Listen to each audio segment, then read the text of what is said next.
Talk about the New York Giants in tonight's video. It just keeps getting weirder. Apparently now Russell Wilson is seen as the most likely option for the New York Giants. I absolutely hate it. I think most Giants fans are going to hate it as well. Uh, we're going to talk about a bunch of stuff in tonight's video, but mainly a couple of veteran free agent quarterbacks. And then we're also going to talk about the draft because my take still, and I talked about this in our Giants video last night, my take is still that Cam Ward 100,000% is going number one overall to the Cleveland Browns.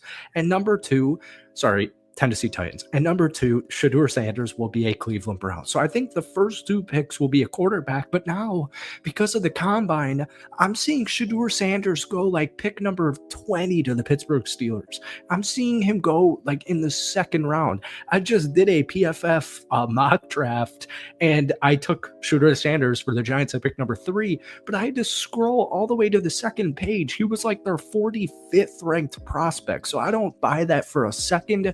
But the quick answer to me, or for you guys watching this video, if you haven't watched my Giants videos in the last couple of weeks, is if Shedeur Sanders is available at pick number 3, that is the future quarterback for the New York Giants. But like I said, I'm going off my assumption that that is just not going to happen. Now, here's the thing.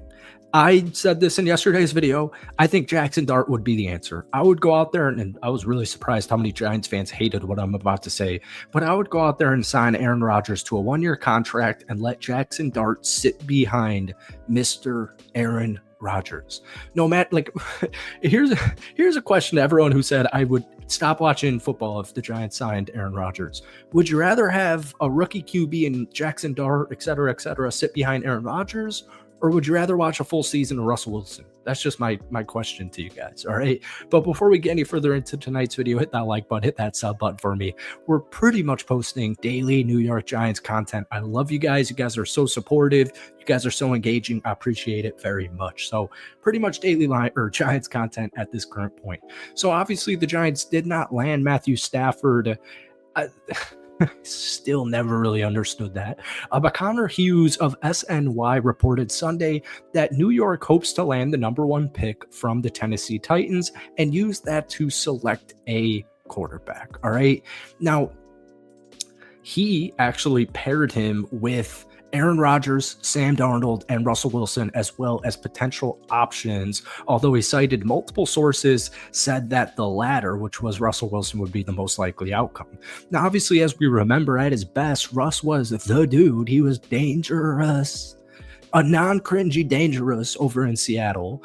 And then he goes to the Denver Broncos, right? They're like, we don't want you anymore. Go to Denver. And he went 11-19 as a starter for the Denver Broncos in 2022 and 2023. And then this past year with the Pittsburgh Steelers, although they started red hot, he finished 26th in the league in QBR per Pro Football Reference. He did not ever throw the football down the middle of the field, which Mike Tomlin honestly probably loved, but he did not look anything close to what he did in Seattle. I mean, he had some moments in the first month of the season, and then I think, age just kind of caught up with him. Talent, the lack of wide receivers really on Pittsburgh as well kind of caught up to him. I just think, Russ turns 37 this upcoming season. I just don't really like the fit at all in New York for the Giants specifically. Now, also, the Giants, according to Diana Rossini with The Athletic, have shifted their focus to Aaron Rodgers. And as we know, Rodgers is 41, and he's going to be released on March 12th when the new league year officially begins. Now, Rodgers last year threw for 3,897 passing yards, 28 total passing touchdowns, and 11 interceptions. It looks very good on paper, but he had the second most passing attempts in the NFL, but ranked near the bottom in completion percentage and EPA per attempt. He also does not really take shots down the field anymore. And honestly, he really hasn't in a long time. This was my biggest knack on Aaron Rodgers because if you guys don't know, I'm a diehard Green Bay Packers fan. And just especially in Rodgers last year, I know this was 2022. This is 2 years ago, 3 freaking football seasons ago. He never took shots. He never took risks. And, I don't hate the idea of getting Rodgers to New York to sit, have a rookie QB sit behind him, learn from literally Mr. Aaron Rodgers. I think that's a great idea. But at the same time, I also understand some people having some concerns over going for 1-year Aaron Rodgers contract. Now, Darnold's actually really interesting to me because he's 27. The Vikings just went unbelievable season, right? 14-3, absolute dominant in the regular season. They lose, right away in the playoffs. Neither here nor there. The thing I like about Darnold is he's 27.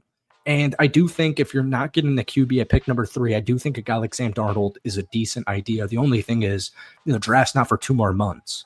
So, maybe they haven't. I mean, hey, who knows? Maybe Cam Ward's available at pick number 3, and then you just signed Sam Darnold to a 3-year, $120 million contract, 2 years guaranteed, and it's like, oh, shoot, we're going to have to pull the Falcons or just cut our losses. And then my thing with Darnold is big-time moments. He's just not really there, but granted, he hasn't played in too many big-time games outside of, Week 18 against Detroit and the playoff game this year. Like Darnold, ever since USC where he played college football, hasn't really been in those types of situations. So I'll give him the benefit of the doubt, but I don't really want any of those 3. I'd probably go Rodgers, then Darnold, and I don't even want to name Russ on that list. So some other ideas, we talked about Jackson Dart in yesterday's video. There's guys like Jalen Milroe out there, Will Howard, et cetera, et cetera. I just saw a mock draft. They had guys taking Riley Leonard, round 4, 133. Conveniently, I'm also a Notre Dame football fan. I don't really love the idea of Riley Leonard at the NFL level being a starter. So I think that would just be more of a back pocket. Who knows what could happen. He is a really good runner. All right. He was very efficient in short game, posted an 83.9 adjusted completion rate on throws from 0 to 9 yards. And he also had 571 yards after contact. And he's a quarterback. So that's very good. But, no matter what your thoughts are on this whole situation, at pick number 3, the Giants are going to get a really good blue chip caliber guy. Whether it's Cam Ward, whether it's Shedeur Sanders, whether it's Abdul Carter, or kind of what seems most likely now, Travis Hunter. I know he's got some question marks as far as, can he really play wide receiver and cornerback? Is he a good wide receiver? His athleticism, his big-time playmaking ability is just worth a gamble, and it's not really a gamble. This dude's a stud. In 2024, he allowed just 25 catches on 47 targets. He also had 5 interceptions and forced an incompletion rate of 21.3%. The dude's legit. He is the real deal, and even if Shedeur is available at pick number 3 and they decide to go in a different direction at the quarterback, Travis Hunter on the New York Giants, you guys will be very pleased. So that's it for me. Just kind of a ramble on the quarterback situation for the Giants. Thank you for watching. Hit that like button, hit that sub button as always. But guys, let me know your thoughts on these veteran QBs. I want to hear your preferred quarterback room for the New York Giants down below. That's it for me. Peace.